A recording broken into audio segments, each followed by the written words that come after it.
I am ready to ask. I want a job, a position, preferably part-time, but full-time is fine. Ooh, so hi, to actually be back, to actually like stop it. What have I been up to? What have I been doing? I have been going through what feels like a ton of changes, a ton of things that need to be just adjusted. I feel like I have just really experienced a lot of, I don't even know my words for it, honestly. Growth in the last 3 weeks, roughly. Um, Life has been good, but it has been challenging. Let me go plug my phone up before it dies, because it loves that.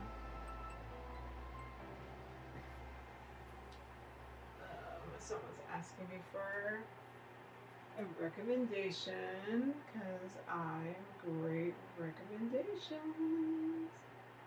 Let me see if I have this one. Perfect. So I can just share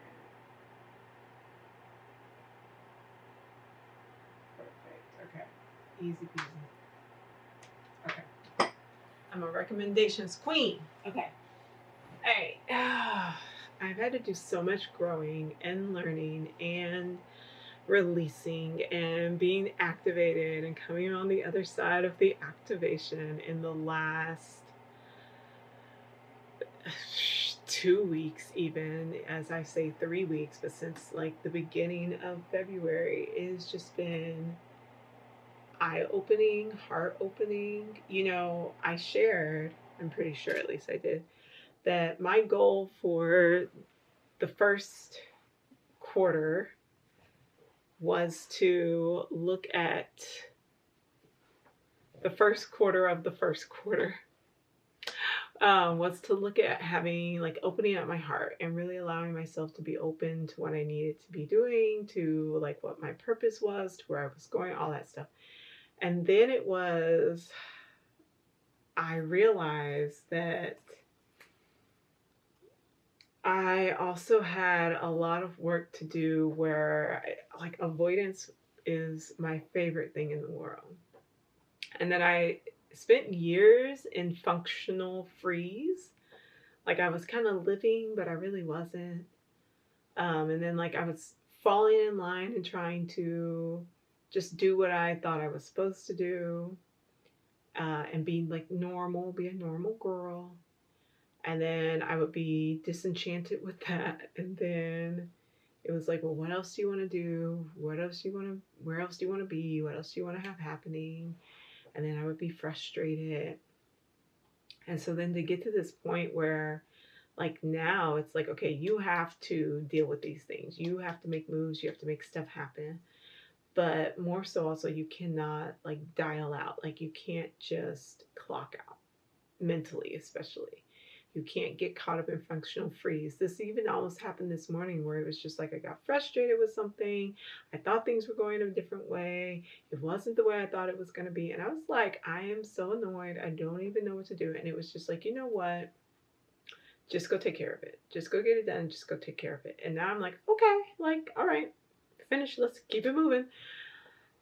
So freeing. So just like, I also started, I asked, here's the thing, let's get into it. I asked my guardian angel for help. I asked my ancestors for assistance. I asked Source.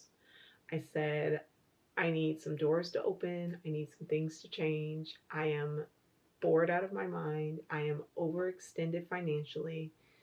I need to make some changes. I need more intellectual engagement. And like, you would not believe. So like, I got in my shipment for my journals, which like I showed, I don't know if I know I showed you all in the packing one, but here's my journal. My journal has come in. There we go. I was going to say it's a little hard to see. Is the Bliss Institute journal is the new first one in my series. Like, y'all, I made this. Like, I created this. And now it is real and it is here. And I've always wanted to have journals. I always wanted to have a journal line. So it's the first one and that one. Like, I had that happen. And then I had like a big financial thing that was not great happen at the same time. So I'm dealing with these polarities of seeing my manifestations come in and then also seeing like these really stressful financial situations come up for me. And so then it was like, okay, like we gotta just learn how to hold both of these energies and still be able to do the work with my journal and take care of this financial situation. So then it was like I asked for more engagement. I asked for a way to get involved in the community again. I had someone invite me, the owner of Thrift Sun, which will be opening in Denton, Texas soon, invited me to join this networking thing, and I was like, okay, I'll go. And so, but it was like it's at 8:30 in the morning. I got to drive into town, like all this other stuff that I just hadn't gotten used to, and I was like, the day before that, I had a job interview for a job that was fine. It was tutoring, but it was in the evenings. It was going to be like just not the best fit for me.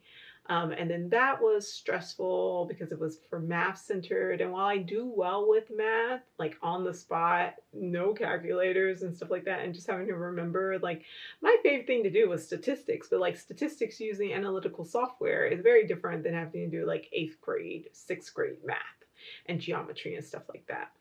So that was stressful and didn't work out. And so then I was like stressed from that, not really sleeping well. I had been open to having some conversations with some potential people that I could be interested in. And I was doing that back and forth thing that I like to do because it was like I could tell pretty early that I was like, these will be good friends. I don't think I'm going to be really interested in like a relationship.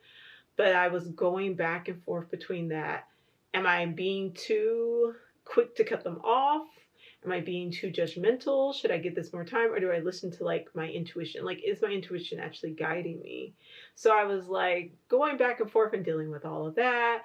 The job interview, the next day there was the meeting. And so it was like, get up, get dressed. You know, you have a time crunch. I'm still a little bit late, you know, but like actually getting dressed and going out. And the meeting was phenomenal. It was amazing. So like the ups and downs with the, should I talk to these people? Should I not talk to these people? The ups and downs with the job interview, and then like the down with the, okay, job interview did not work out. Then it was the up with the, okay, this networking is fantastic. Made a really good connection with one of the attendees. She's starting a nonprofit. I was like, I need to be there. It's for people of color, specifically working with Black youth. I was like, this is perfect because I was missing being out in the community, being involved with the people. So she invited me to go and participate with that. And then I went and I stopped at the local cafe and I was working on some stuff for my book. Someone requested gift cards. I've had so many requests for gift cards to be able to purchase beforehand to give to individuals to get tarot readings, and I just never would do it. And it was like, make the gift cards. So the gift cards got done, and then it was like, all right. So then I think I went home and did a walk and did some other stuff. But it was like there was just so much of just like, oh, and then my sleep schedule was trashed because of this. And all of the kind of like stress and anxiety of the stuff that was going on. And then it was Valentine's that weekend. So this is just the weekend that passed. And Valentine's, I was like, And then I had an event on the 13th with my lovely friend Rachel with Rising Love. And she'd done all this wonderful marketing for it. And I hadn't really done anything because I was just so overwhelmed and preoccupied. And I was in this, like, I was back in my functional freeze where it was like I was doing the stuff that I was like, had to do to survive. But I wasn't doing the things I really needed to be doing. And I definitely wasn't following through with what I should have done to help her in promotion of the event. But the event went well. It was fantastic. I was like, girl, you know, I meant to meet, I had scheduled to meet up with a friend for dinner, and then like that was really good. Someone I hadn't talked to in like 2 or 3 years. And I was like, Rachel, I really want to see you. So like she said, I said, let's do a Galentine. She said, I'm actually available today. So we went out on the 13th because it was a Friday the 13th event. And that was phenomenal. And we talked about so many things. And I was telling her about the relationship stuff. And we talked about work stuff because we work in the same field. And then I was telling her about like my lack of intellectual stimulation. And then the next day was Valentine's. You know, I did my yoga class, I did my tarot readings, and I'm over at the tarot readings, finishing up the day. I was booked that day was busy, but and busy to the point where the next day I was already starting to have to push tarot readings to the next day. And at the end, they're like, oh, someone's here to see you. And I was like, okay, it must be a friend because it's very lighthearted. One of my friends, same friend group from the friend that I had hung out with earlier that week, who had moved away like 7-8 years ago, was here in town visiting because they were talking to and eventually partnering with someone who lives in the town I stay in and gets tarot readings from me. And when I tell you, I was just so elated from being around them, and they're very dynamic. They're an activist. And I just was like, oh, I miss this. I miss this energy. I miss this vibe. I miss this part of myself who back in 2025, 2026, I was at that precipice. That's when I first did my yoga teacher training. And I was like, okay, do we quit this job? Do we go get in a different field? Do we go pursue yoga full time? Like, do we just like do it? Do we just throw it in and do it? And I was like, no, be responsible. Stay in this job, you know, get out of this field, you know, move into a different direction. You don't need to be so involved in activism. Like, take this route instead, the more like corporate, local government route. And I think back to that.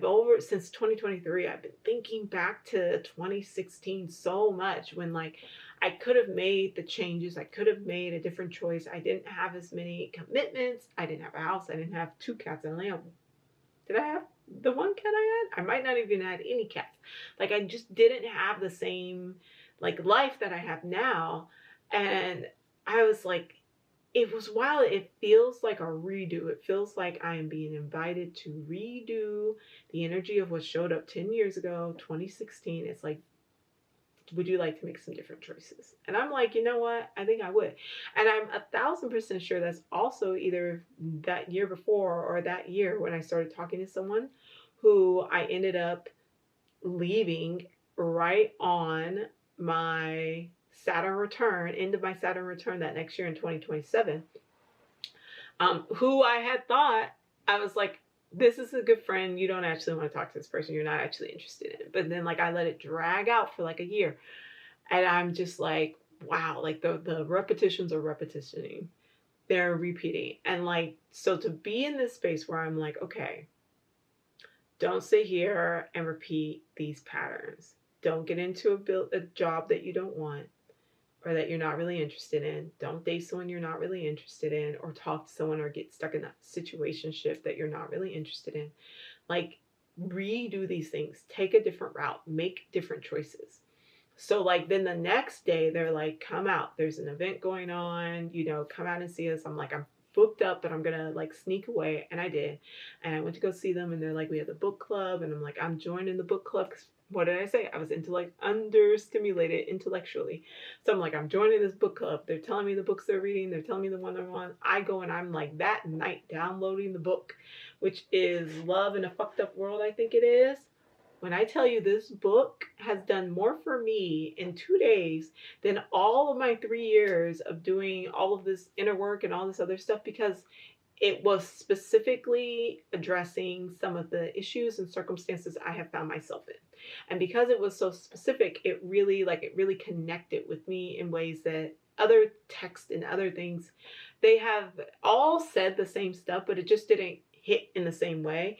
And I think I also wasn't as open to like recognizing that it was happening. One, because I was so in a state of not being triggered or activated that like it just wasn't, it was a very detached form of healing. Whereas now, because I'm like in it, I'm out here and I'm talking to people, I'm out here and I'm looking at jobs, I'm out here and I'm doing the Bliss Institute, I'm out here and I'm actively engaging with friends and family, that I'm like, okay, all the stuff that's coming up, I'm like right there actually looking at the examples. And this has just been in the last roughly 3 weeks. So I'm like, here's my next thing that I know. I am ready to ask. I want a job, a position, preferably part-time, but full-time is fine. Especially if it's full-time, normal Monday through Friday, so that I can do my stuff on. I'll have to lose Thursday reading tarot, but that's okay. But preferably not having to do that. But I still want to do my sound baths Thursday night, and then be able to read tarot and do my events and things on the weekend. So preferably part-time or full-time, Monday through Friday. But I want it to be something that I am actively engaged in, that I actively care about. When I went and got my job back in 2020, 2013, I was just looking to do an internship because I wanted to see what the vibe was like. But they were like, we have a job. And it was like, oh, well, I need a job, so I should apply. And then they were like, here you go, and here you go, and here you go. And it felt like it just fell into place, but it also felt like I wasn't necessarily being true to myself. Like, in one hand, I didn't want to look a gift horse in the mouth. I didn't want to just be like, oh, they're trying to give me a job, gross.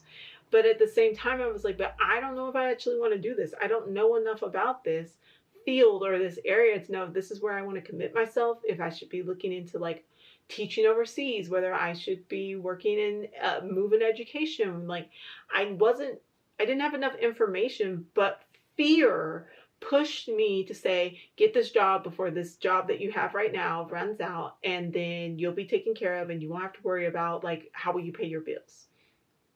So while it worked out and it was good, it was me already moving from a space of fear of scarcity and lack. And there's so much of where this fear of scarcity and lack shows up in the way that I make decisions when it comes to relationships, and like, oh, better make this work. You know, what did I just say about like, am I being too harsh? Am I being too critical? Am I jumping to a conclusion too quickly? Because that's from the scarcity that says, well, you might not find someone you like more, or, you know, you might not find someone who's a better fit. This might just be as good as it gets. Even though every time I've always been like, I don't really want to talk to this person. And Rachel with Rising Love had asked me on the 13th, she said, I mean, do you really like them? Have you ever been interested in these people? And if I'm real honest with you, I don't know if I've ever really been interested in anyone that I've dated. If I've been attracted to them, there's been a lot of chemistry. I have projected fantasies on them, but I don't know if I've ever, like, with the choice, if I've ever actually been interested in them, if I've ever actually wanted to create a relationship with them. And I know also that there has been no one that I've been in a relationship with who has been in a relationship with a healthy-minded Camila. They've all been in relationships with shadow Camila, with avoidant Camila, with baby Camila who just wants attention, with like all the unhealed versions of myself. Has only been the person who's shown up for these relationships. And I think it's also been the only person who's actively shown up for me most of the time, because I know now that when I get that like very clear, like, we should just be friends, and I try to like reason with myself about it, and reason myself out of it, it's self-abandonment. Like, I'm telling you, I know this, but I'm saying, oh, like, don't listen, don't stand up, don't have the courage to speak your truth, because you don't want to hurt their feelings, or you feel like you need to give it more time, you need more information, even though like the intuition and everything within me is like, I am not interested, I am bored, I don't care. Like, and not in a dismissive way, but in a really like, if I just look at compatibility, we don't really have anything really in common. So I really shouldn't be taking up this person's time and energy. But it's also a case of like, I know that I've also never shown up in a space where I have not been objectifying the other person. So for me to actually be able to enter into a relationship with someone, one, I need to show up as my true self. And two, I have to actually see them as a person. Have an actual interest in the things that they're doing, in what they think, what they feel, not project upon them, not try to just have my experience and be prioritizing my experience, but to actually be interested in them. And I think there's a part of me that's always been very afraid of the fact that I haven't found a lot of people that I've been really interested in. And I think there's a part of me that's scared that that makes me like strange or a failure. So there's that aspect. And then I realized when it came to work, that I entered into a work relationship that was exactly like the relationship I had with my mother and with my parents, where it was very much so these individuals did not actually care about what I did, except for when they needed something from me, that I was able to basically kind of just do whatever I felt like doing unless something was required of me. And yes, there was the idea that like I'll have integrity and do what I'm supposed to be doing, but there was no actual interest or investment in my growth or in my success or in my development. And it wasn't until like maybe after I'd been there for like 8 years that some of those things started to change because the organization started to change. But by then, it was too late, honestly. And it was also that point when I knew I needed to leave. And I was too scared to do so because I was scared that I wouldn't be able to hack it. I wouldn't be able to meet the challenge of being in a work environment where they did actually care how I performed. They actually cared how I performed. They would actually care if I showed up. They would actually care if I succeeded. They would actually care what my output was. And so to come to these realizations in this moment, you know, Aquarius new moon is today. It's a Tuesday. It's Chinese New Year, Lunar New Year. It is Ramadan. It is Mardi Gras. It is like all these really substantial things happening all at the same time. And I have these realizations feels like the energy is finally flowing. I do have a Pisces rising, 25 degrees. I do have a North Node in Aries at 2 degrees. So I've been feeling all of the things for the past like 14 years and really feeling them in the last 2 to 3 years as Saturn moved through Pisces. And it's really come to a head now. And so that's why I'm like, okay, I know today when I sit down and I do my tarot reading for this new moon and the lunar eclipse, the solar, partial solar eclipse, that I will be asking, I will be saying, I want a job that has expectations of me. I want a job that will challenge me. I want a job where I have to show up. I want a relationship with someone who I see and who sees me, who I am brave enough to show up and fully be available, and who is brave enough to show up and be available to me, who I do the work to see them as a person and not objectify them or project onto them. And where, when it comes to my business, that I'm willing to show up, that I'm willing to let myself be seen, that I'm willing to let myself say, I want this. So yeah, that's where I've been and that's what I've been doing. So if you're looking for something to help you get through all of this, you know, the Bliss Institute Journal, the Bliss Journal can help you out with that. It is 3 months of daily space to write down. Oh, let me tell you, there's a tending space. I love the tending space. It's just like, what do I need to reflect upon? But in here, you can write out your thoughts, and in the tending space, here are the things that I've been writing. I have been tracking 3 things I'm grateful for, because avarice is one of my issues that I deal with. It is greed. And so I track gratitude, and gratitude not for material things, but gratitude for individuals, people who've been kind to me, kindness I've received, just things like that. And then I track 1 rejection, and I track 1 thing, act of service that I've done. I ran out, so let's close out the rest of this video. But that is what I've been tracking in the Bliss Institute Journal. And I think it is so important. Mindfulness is so important. We can do all the inner work that we want. We can do all the dream analysis that we want. We can do all of the sitting and talk therapy and the somatic integration and all that fun stuff.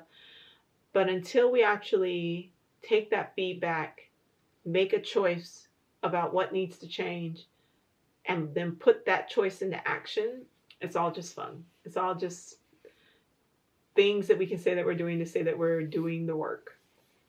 So journaling has been one of the most important things that I've done to actually make progress. This is, in fact, this is where I write out all of my recipes for all of my products. And this is actually dating back from 2023 when all the big changes happening. And in fact, this is going back, I think, even a little bit further than that. I might have one before this, but I have in here with the relationship I started in 2021 where I wrote down, I was journaling and I wrote down, I came back and I was like, I really don't think this is going to work out. This isn't what I want. I don't think we're very compatible in our needs. And I stuck with it anyway. And I would go back to that every single time something would come up, every single time we'd have some type of conflict. I'd go back to that where I was like, oh, I should have just broke this off back then. And I really should have. And that was when there was a call in 2021 for me to make these changes, to face the challenge, to grow. And I was scared. I was terrified. And it was like the call to do so, I couldn't answer it. I wasn't ready. And I think that this is a moment to say that, like, sometimes we get the call that it's time to change. We get the call that this is our moment to do something different, to heal, to thrive. And we're too scared to face it because we don't know if we can face the challenge or we can face the call, we can answer it, and we can succeed or thrive on the other side of it.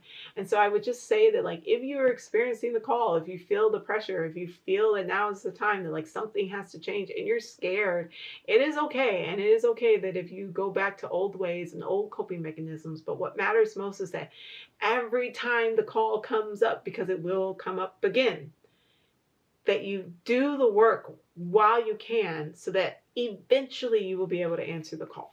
Eventually you will be able to face it. And eventually you will be able to say, okay, I'm ready to see what's on the other side. So that's where I am now. And the journaling has been such an important part of this process for me, because without journaling, without having a consistent routine, which I realized was so important for me, literally over the last, I've been working on routine since 2023, but the realization of why it's important for me was something that I only got clarity on in the last couple of days, because I didn't have a lot of routine and structure. When I was growing up, I had to make my own. And so the pressure of having to make my own was something that I became disenchanted with and overwhelmed with, so a lot of that narrative around, passenger princess, I don't want to have to think, I don't want to have to work, I don't have to do all these other things, was something that I was very like, yes, because I was tired. I was tired of having, from my youth, had to be the adult in the situation. I wanted to not have to always be the one in charge. But I also understand how that is an advocacy of my power and my agency. Being held, being supported is very different than allowing someone else to make all the decisions for you, or, just fully just abdicating your ability to make choices and decisions and agency and sovereignty. And it was through reflection, consistent reflection, journaling about my dreams, journaling about my thoughts, writing about when I'm activated, writing about my past, doing the inner child work, doing the inner teen work, doing the elder work, doing the, my ancestor work, doing what was the patterns in my family, and all. Through doing that work consistently, when I was challenged to face these things, I had the information and I had the ability to actually be honest with myself, because I knew that it was time and I knew that I had done enough where I could actually deal with it. I had a realization around my own projection of my inner masculine, and the search for that back in 2023, but I didn't know what to do with it. I didn't know what to do with it. And the anger that came up, because I get Knight of Wands a lot, and I was like, I'm not angry. You will deal with stressful situations by fight instead of flight or fawn or any of those things. And I was like, I don't do that. And then the activations over the past week, and I was like, it's not fair. How dare they? I was so angry. And then thinking about other things, and I was so angry. And I'd been dealing with a lot of sadness, sadness and grief, and just allowing myself to be sad, because I felt like I could never be sad. I felt like you shouldn't be sad. And it felt like, if you're angry, what do you do with that? So that's where I am with all of that, true. Neptune and Saturn moving into Aries and dealing with the anger. I don't know if it's rage, but it is anger. Mad and sad and glad. You know, all of those things kind of mixing up together and showing up in all these different ways and learning how to hold the polarities between those so that I can find a path forward. So yeah, grab your journal. You can get that at theblissinstitute.org. Grab yourself some bath salts. I'm going to go take a bath tonight for the new moon and for the new year. And although they're like, you know, don't take your shower or your everything shower, do that before you're gonna wash out your blessings. But these are specially formulated to be enhancing, especially the hibiscus one. It is to get in touch with your creativity. It is to get in touch with your passion, with your eros. It is to get in touch with that life force, that light of life force within you. It is the perfect thing to do when you are facing anger, when you're facing the opposite side of anger, which is sadness, depression, when you're leaning into Martian energy, creativity, life-giving, burnout. The hibiscus line in my series is exactly where to turn. And then when maybe you need a little bit more softness, maybe you're looking at how do I start shifting some things around when it comes to finding peace, when it comes to my relationships, when it comes to resolving the conflict. You lean into that rose energy and you get into the art of communication, of connection, of repairment. So yeah, that's it. All right, so thanks for watching. I'll see y'all probably next week, maybe. If not, but I will see you soon. Have a great one. Thanks for watching.